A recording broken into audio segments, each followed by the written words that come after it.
और मेरे साथ मानवाधिकार कार्यकर्ता हुदा जरीवाला इस वक्त न्यूज नेशन पर हैं।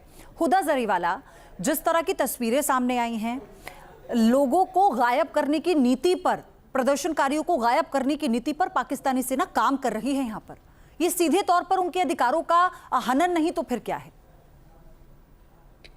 जी बिल्कुल, आपके तमाम दर्शकों को आदाब, जय हिंद। जिस तरीके से पीओके में आपने देखा लोगों के ऊपर बर्बरता हो रही है, किस बुरी तरीके से वहां पे ह्यूमन राइट्स का उल्लंघन हो रहा है, ये ऑब्वियसली बहुत ही गौरव फिक्र की बात है। बिकॉज ह्यूमन राइट्स का अधिकार तो हर इंसान को है, चाहे वो पीओके में हो या दुनिया के किसी भी हिस्से में हो। जिस तरीके से उनके फ्रीडम ऑफ एक्सप्रेशन, उनका पॉलिटिकल पार्टिसिपेशन, उनका access to justice, economic opportunities, उनका प्रोटेक्शन फ्रॉम वायलेंस, ये सारी तमाम जो चीजें देखी जा रही हैं, वो चीजें ऑब्वियसली पूरी दुनिया कहीं ना कहीं उसको विटनेस कर रही है। और पूरी दुनिया में पीओके के ऊपर, जो वहां के सिटीजन्स के ऊपर ह्यूमन राइट्स का वायलेशन हो रहा है, उसको देख रही है। ये जो कैजुअलिटी है, कहीं पे भी जियोपॉलिटिक्स की इस आड़ में कभी भी सिटीजन्स को ये कैजुअलिटी नहीं झेलना चाहिए। कंसर्न ये है, ना उनके पास कोई डेमोक्रेटिक अपने राइट्स को एक्सरसाइज कर पा रहे हैं, ना उनका जो freedom of speech and political dissent है उसको वो आगे बढ़ा पा रहे हैं, और ना अपने इकोनॉमिक डेवलपमेंट की बात कर पा रहे हैं। कई सारे ऐसे रेजिडेंट्स हैं जिन्होंने बताया कि उनके पास अनएम्प्लॉयमेंट बहुत बुरी तरीके से चल रहा है, लिमिटेड इंडस्ट्रियल ग्रोथ होता है, उनके पास इनएडिक्वेट इंफ्रास्ट्रक्चर है। तो ह्यूमन राइट्स में ये तमाम चीजें आती हैं, right to dignity, right to opportunities for development, ये तमाम चीजें आपकी ह्यूमन राइट्स की मांग का हिस्सा है। तो वो अपनी हक की लड़ाई लड़ रहे हैं वहां पे। अगर उनको एक्सेस टू एजुकेशन नहीं मिल रहा है, एक्सेस टू हेल्थ केयर नहीं मिल रहा है, अगर वहां पे जो मीडिया की फ्रीडम है उसको दबाया जा रहा है, तो ऑब्वियसली ये भी ह्यूमन राइट्स का उल्लंघन है।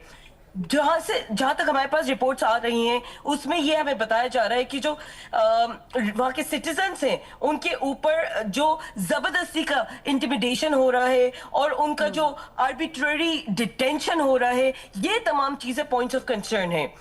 तो कहीं ना कहीं ये जो प्रोटेक्शन ऑफ सिविलियंस है, ये वहां की अगर सरकार नहीं कर पा रही है, तो दुनिया में तमाम बैठे हुए ह्यूमन राइट्स ऑर्गेनाइजेशंस अपनी वॉइस को उठा रहे हैं इस चीज के लिए। और ये तो मूलभूत अधिकार हैं। दूसरी बात ये, आपने जितनी बातें गिनवाई, ऐसे ऐसे वीडियो सामने आए हैं जिसमें लोग कह रहे हैं कि वो भूखे हैं, वो भुखमरी की कगार पर हैं, घरों में चावल नहीं है, आटा नहीं है, और उनकी सुध लेने वाला कोई नहीं, उनकी आवाज को कुचला जा रहा है। लेकिन इस आंदोलन का भविष्य आप क्या देख रही हैं? क्योंकि जुल्मों सितम पाकिस्तानी सेना के तो रुकने वाले हैं नहीं। उन्होंने चेतावनी दी है पाकिस्तानी सेना के कि अगर अलग स्टेटस की मांग करेंगे तो फिर हमें समझाना आता है। वो इस तरह से डील कर रहे हैं। देखिए, पाकिस्तानी सेना जो पाकिस्तान की ही अवाम पे बर्बरता कर रही है, उसके खिलाफ जो पाकिस्तानी सिटीजन्स आवाज उठा रहे हैं, जिसमें कहीं से भी इंडिया का कोई एंगल नहीं है। अगर उसमें मैंने ये भी कहीं पे रिपोर्ट्स पढ़ी कि वो ब्लेम इंडिया के ऊपर लगा रहे हैं, जबकि ये उनकी इंटरनल लड़ाई है। वो अपने खुद के सिटीजन्स को इस बुरी तरीके से मार रहे हैं, उनकी आवाज दबाने की, कुचलने की बात कर रहे हैं। तो इस जियोपॉलिटिकल लड़ाई में पहली बात तो हिंदुस्तान का कोई अमल दखल नहीं है। ये पाकिस्तान की अपनी लड़ाई, जिसमें उनकी अपनी सेना उनकी अपनी आवाम को मार रही है, इंटिमिडेट कर रही है, कत्ल कर रही है, अनलॉफुल तरीके से तहस नहस कर रही है, उनकी आवाज दबा रही है।